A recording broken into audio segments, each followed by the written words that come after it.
आइए आज एक कहानी आपको सुनाते हैं जो आपके दिल को झकझोर कर देगी, आपको नतमस्तक कर देगी। आपको रामायण की मुख्य है लेकिन फिर भी उपेक्षित पात्र उर्मिला की याद दिलाएगी। कहानी है महाराज अनिरुद्धाचार्य जी के परिवार की, उनकी धर्म पत्नी, उनके बेटे और स्वयं अनिरुद्ध आचार्य जी की। सर्दियों की एक शांत दोपहर का समय था। सूरज की किरणें मन को तन को सुकून दे रही थी। तभी एक महिला पत्रकार रानी द्विवेदी जी ने एक दरवाजा खटखटाया। थोड़ी देर में दरवाजा खुला। पत्रकार ने देखा एक सुंदर सुशील महिला अपने पारंपरिक परिधान में मीठी सी मुस्कान लिए खड़ी है। चेहरे पर आत्मविश्वास है, आंखों में असीम शांति है और चेहरे पर दिव्य आभा मंडल लिए है। उन्होंने आगंतुक पत्रकार से पूछा, बताइए आप कौन हैं, आपको यहाँ किससे मिलना है। तब महिला पत्रकार ने कहा, मेरा नाम रानी द्विवेदी है और मैं एक महिला पत्रकार हूँ। मुझे महाराज अनिरुद्ध आचार्य जी की धर्म पत्नी से मिलना है। जी मैं ही हूँ महाराज धर्म की पत्नी। तब महिला पत्रकार ने कहा, बात दरअसल यह है कि आपसे ही मिलना चाहती थी, आपके जीवन के बारे में, आपकी गृहस्थी के बारे में, अनिरुद्धाचार्य जी के बारे में कुछ सवाल पूछना चाहती हूँ। यदि आपको बुरा न लगे तो आप अनुमति दे तो। तब अनिरुद्ध आचार्य जी की धर्मपत्नी ने कहा, जी बिल्कुल पूछिए। यदि मेरे उत्तर किसी को प्रेरणा दे पाए, किसी के जीवन को संवार पाए और यह मेरे लिए सौभाग्य की बात होगी।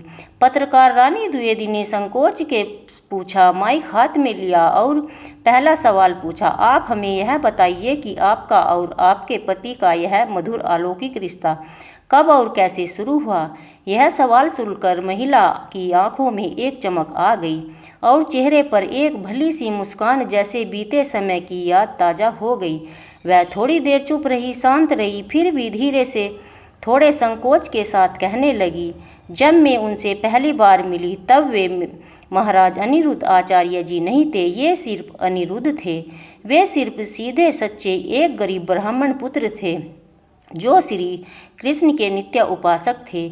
मेरी शादी एक जाने माने कथावाचक से नहीं हुई, बल्कि एक परिवार के ब्राह्मण पुत्र से हुई थी जो कृष्ण प्रेमी थे। वो दिन मुझे आज भी याद है जब मोबाइल फ़ोन नहीं थे, डाक पत्रों का ज़माना था। हमारे जीवन में हमारे रिश्तों की शुरुआत किताबों से और साहित्यिक कहानियों से हुई।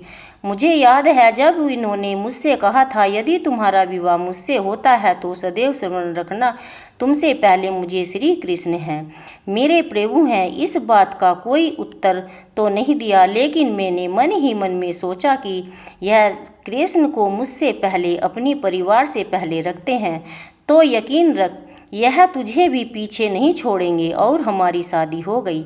शादी के बाद जीवन इतना आसान नहीं था। किराए का एक छोटा सा मकान था जिसमें हम रहते थे। आमदनी नहीं थी, कभी कभी रसोई का राशन भी उधार लेना पड़ता था। यह अपनी कथाओं में व्यस्त रहते थे और घर में व्यस्त रहती थी मैं। भले ही घर में पैसों की कमी थी, लेकिन हमारा आपस में विश्वास बहुत ज़्यादा था। मेरे पति जब कथा करने जाते, मैं पीछे से भगवान के से प्रार्थना करती। मैं भगवान से कहती, प्रभु तुम मेरे पति को ऐसा बनाओ, इतना ज्ञान दो कि एक दिन दुनिया उन्हें आपके नाम से जाने। एक दिन की बात है, इन्होंने मुझे आकर बताया कि कल मुझे मंच पर कथा करनी है, लेकिन कोई ढंग के कपड़े नहीं है, क्या पहनूंगा। तुम चिंता मत करो, मैं कुछ करती हूँ। मैंने अपने बचाए हुए पैसों के लिए एक जोड़ी धोती कुर्ता लिया, इन्हें पहनाया। उस दिन मैंने स्वयं ही इनका माथा सजाया, चंदन से, टीके से। यह गए मंच से इन्होंने कथा कही। इनकी कथा में लोगों का दिल जीत लिया। लोगों की असीम आनंद का अनुभव हुआ। लोग रोने लगे, हंसने लगे, ईश्वर को महसूस करने लगे। लोगों की विचारधारा बदलने लगी। जब मैं यह सब सुनती तो बड़ा अच्छा लगता। मैं नित्य उनके लिए भोजन बनाती, उनके वस्त्र तैयार रखती। जब वे जाने लगते तो मैं तुलसी माँ को दीप जलाती, जल चढ़ाती, प्रार्थना करती, भगवान हे तुलसी माँ, माँ सरस्वती, तुम इनकी जीवा पर सदैव विराजमान रहना। वह मेरे जीवन का सबसे कठिन समय था जब हमारा बेटा छोटा था लेकिन बोलने लगा था। आचार्य जी का लगातार बाहर आना जाना लगा रहता था। यात्रा पर रहते थे। हमारा बच्चा रोजाना मुझसे पूछता, माँ पापा कब आएंगे। तब मैं उनकी हर बात का यही जवाब देती कि भगवान के सारे कार्य जब तुम्हारे पापा पूर्ण कर लेंगे तब आएंगे। समय बीतता रहा और मैं अकेले ही इनकी परवरिश करती रही। स्कूल की शिक्षा से लेकर आध्यात्मिक संस्कारों तक हर जगह मैंने उन्हें उसके पिता के विचारों से अनुरूप शिक्षा देकर उसे बड़ा किया। अब तो उन्हें आचार्य कहकर संबोधित किया जाने लगा। महाराज अनिरुद्धाचार्य, उनके प्रवचनों को लोग सनातन धर्म को पसंद करने लगे। उनकी कथाओं में भीड़ उमड़ने लगी। उनके प्रवचनों की वीडियो वायरल होने लगी। जैसे जैसे कथाओं में प्रवचनों में बिजी रहने लगे, बस मैं अकेली होने लगी।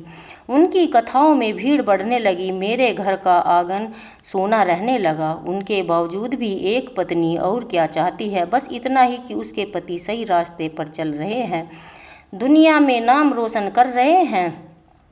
इसको लिए भले ही उसको कुछ समय अकेलेपन में कटे। कुछ याद करते हुए महिला फिर कहती है, एक बार मेरे पति ने मुझसे कहा था कि मैं तुम्हें समय नहीं दे पा रहा हूँ, लेकिन कथा करते समय जब मैं श्री कृष्ण को देखता हूँ तो मैं तुम्हारा ही ध्यान करने लगता हूँ। मैं सोचता हूँ कि तुम ही तो हो जो मुझे यहाँ तक लाई हो। तुम्हारा त्याग, तुम्हारी गृहस्थी के प्रति समर्पण, हमारी कामयाबी इसी का परिणाम है। महिला फिर कहती है, एक बार मंच पर कथावाचक सम्मेलन था। मेरे पति की उपेक्षा वहाँ पर की गई। जब वे घर आए तो परेशान थे। मैंने उनसे पूछा क्या बात है, तब उन्होंने यह सब बताया। तब मैंने हंसकर उनसे कहा कि हम श्री कृष्ण के दास हैं, उपेक्षा विरोध इन सब की चिंता हम क्यों करें, वो सब की कृष्णा स्वयं देखेंगे। और मुस्कुरा दिए। जी, उनकी कथाओं को सबने पहले से ही सुनती हूँ और मैं ही श्रोता हूँ। जब भी वे नई कथा लिखते हैं या अगले दिन वे मंच पर सुनाने वाले होते हैं तो उस कथा को वे पहले मुझे ही सुनाते हैं, फिर पूछते हैं बताओ कैसी लगी यह कथा। मैं हंसकर कहती हूँ कि तुम्हारे श्री कृष्ण को पसंद आ गई तो सबको पसंद आएगी। यह पत्रकार रानी द्विवेदी ने अपनी चुप्पी तोड़ी और चुपचाप वह सुन रही थी। कहने लगी, आपको अपने पति से कभी कोई शिकायत नहीं रही, क्योंकि आपने अकेले ही लंबे समय में सब कुछ संभाला है। एक पत्नी की, एक माँ की, एक बहू की, एक मृदभाषिणी भक्त के रूप में। अब वह थोड़े नम आंखों से धीरे से मुस्कुराकर कहने लगी, शायद कैसी शिकायत, कहीं कभी नहीं। मैं शिकायत, हाँ, मन में कभी थोड़ी बेचैनी हो जाती है। जब कभी बच्चा बुखार में तड़प रहा होता है, मैं अकेली पड़ जाती हूँ, लेकिन फिर भी मैं भगवान कृष्ण से कहती हूँ, प्रभु घर में सब ठीक रखिए, जिससे उनका मन कथा में भटके नहीं। मुझे पता है उन्होंने मुझे जीवन संगिनी के साथ साथ एक पत्नी के साथ साथ एक तपस्वी के रूप में चुना। मैं जानती हूँ उनकी राह भी आसान नहीं, कठिन है। लोगों के कितने सवाल, कितनी अंतर्गत बातें और फिजूल के आरोप होते हैं। मैं जानती हूँ यदि वे थकेंगे तो मैं अपने कंधों का सहारा दूंगी, मैं उन्हें हारने नहीं दूंगी। पत्रकार ने कहा, एक और सवाल, क्या आपका बेटा कभी एक शिकायत नहीं करता? पापा रोजाना हमारे साथ क्यों नहीं होते? महिला ने हंसकर कहा, नहीं, पहले शिकायत करता था जब वह छोटा था, लेकिन अब वह बड़ा हो गया, समझदार हो गया, तब तो वह अपने पापा की कथा सुनता है और मुझे फ़ोन करता है, बताता है मैं आज पापा की कथा सुनी, बड़ी प्यारी थी, बिल्कुल ऐसी ही जैसे आप सुनाती हो। यह सुनकर मुझे अच्छा लगा, गर्व होता है स्वयं पर, अपने पति पर। महिला पत्रकार कहती है, बस एक सवाल और, आखिरी सवाल, अब इस वक्त आप आचार्य जी को किस रूप में देखती हैं? आप कैसा महसूस करती हैं? महिला ने मुस्कुराते हुए कहा, अब सबके लिए, सारे वृंदावन के लिए, सारे भारतवासियों के लिए महाराज अनिरुद्ध आचार्य हैं। मेरे लिए तो आज भी वे पहले वाले इंसान हैं जो जब थके हुए घर वापस आते थे और मुझसे पूछते थे, तुम कैसी हो, आज घर में भोग में क्या बनाया, फिर कथा की बातें बताते हैं, कहते हैं आज कथा में सबने ऐसा महसूस किया जैसे श्री कृष्ण भगवान आसपास विराजमान हो। फिर वह कहती है, अब लगता है मेरा जीवन धन्य हो गया, सफल हो गया, और मैं बस उन्हें प्रेम से देखती रह जाती हूँ। सोचती हूँ एक ऐसा व्यक्ति है जो बाहर दुनिया को धर्म से जोड़ रहा है, भगवान की भक्ति में लगा रहा, सनातन धर्म का प्रचार कर रहा है, लेकिन भीतर खुद मेरे विश्वास से जुड़ा हुआ है।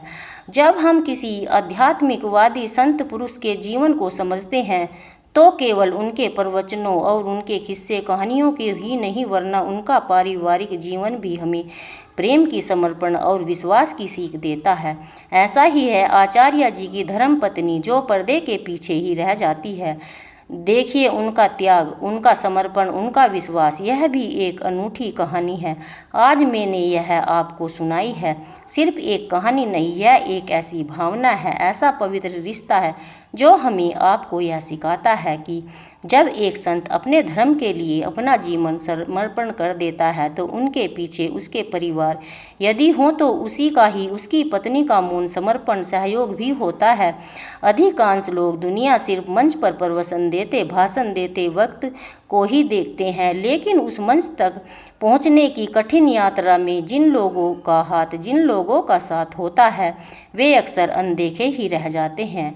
आज मैंने इस कहानी के माध्यम से अनदेखे त्याग से आपको रूबरू कराया। इस कहानी के माध्यम से हरि भक्तों को कुछ संदेश देना चाहेंगे। पत्रकार ने पूछा। महिला कहती है, हाँ, सिर्फ एक संदेश, संतों की छवि को कभी धूमिल ना होने दे, क्योंकि संतों पर कीचड़ उछाल कर गंदगी पवित्र में नहीं बदल जाएगी। उनके लिए तो यह हमें आपको अपने विचारों को स्वच्छ करना होगा, क्योंकि हर वह काम जिसको आपको अपने माता पिता से छिपाना पड़े, समाज में छिपाना पड़े, जीवन साथी से छिपाना पड़े, वह काम 100% गलत है। यह बात आप जल्दी मान लेंगे, उतना ही आपका भविष्य उज्जवल और सुखमय रहेगा। प्रिय भक्तों, यदि आप सच्चे सनातनी हैं तो चैनल अवश्य सब्सक्राइब कर ले और कमेंट में हर हर महादेव लिखना न भूलें। संत समाज का आईना है, यह सच्चाई है, जिसको जितनी जल्दी स्वीकार कर ले उतना ही अच्छा। राधे राधे प्रिय भक्तों।